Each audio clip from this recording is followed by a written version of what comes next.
افغان حکومت طالبانو ته اخطارونه ورکوي او بیا طالبان افغان حکومت سره ښکر په ښکر شوی ده. موضوع ډیره ګډوډه ښکاري، څوک په حق دي او دواړه خواوې یو بل ته د څه شي ګواښونه وکړل. ویډیو را سره تر پایه وګورئ چې په موضوع پوره پوه شئ.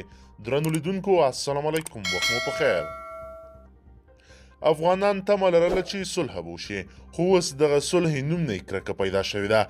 افغان حکومت دفاع وزیر اسدالله خالد طالبانو ته په غبرګون کې ډېرې جدي خبرې وکړې. خالد زیاتوي، اوربند وکړئ که نه د ځمکې له مخ څخه مو ورکوو او ډېر سخت به مو وځپو. او ترڅنګ یې غیر مستقیم توګه ولسمشر اشرف غني هم ډېر زیات ټینګار وکړ چې اوربند وکړئ. روزې میاشت ده او د کورونا وبا ګډه ده، موږ پرېږدي چې له دغه مسلو باندې تمرکز وکړو. خو طالبان هم له چا کم نه دي او افغان حکومت ته په ځواب کې داسې ویلې د اوربند غوښتل غیر منطقي او غیر اخلاقي خبرې دي. تاسو زموږ زندانیان را خلاص کړئ که نه دا جګړه به نوره هم ډېره سخته شدت پیدا کړي.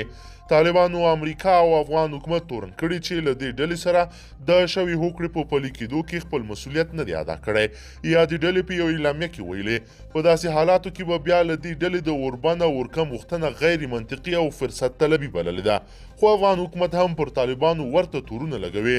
د ولسمشر محمد اشرف غني ویان صدیق صدیقي وایي افغان حکومت په هیواد کې د سولې د راتګ لپاره خپل ټول توان کارولی. ښاغلی صدیقي وایي په دې خبره کې د مرکچي پلاوي جوړېدل او د طالب بندیانو د آزادولو په اړه د ولسمشر فرمان د یادولو وړ ده. خو په خبره طالبانو بیا برعکس تاوتریخوالی زیات کړی ده. د افغانستان د ملي امنیت شورا تېره ورځ دا وکړه چې طالبانو له امریکا سره له هوکړې وروسته خپلو بریدونو ته زور ورکړی. ویان یې جاوید فیصل وایي طالبانو له هغه وخت نه تر دې دمه 2800 بریدونه کړي چې په خبره یې 800 ملکیان پکې مړه او ژوبل لیدلي دي. ښاغلي فیصل که څه هم د افغان ځواکونو د مرژوبلې په اړه څه نه ویل، خو زیاته یې کړه چې په دې موده کې له 2700 څخه زیات وسلوال طالبان وژل شوي یا ژوبل لیدلي دي. درنو لیدونکو که چیرې غواړئ چې ورته تازه او مهمو پیښو څخه ځان ډېر ژر په لنډو کې خبر کړئ، زموږ چینل سره سبسکرایب کړئ او ویډیو د سره حتما لایک کړئ. تر بلې ویډیو مو په لوی رب سپارمه.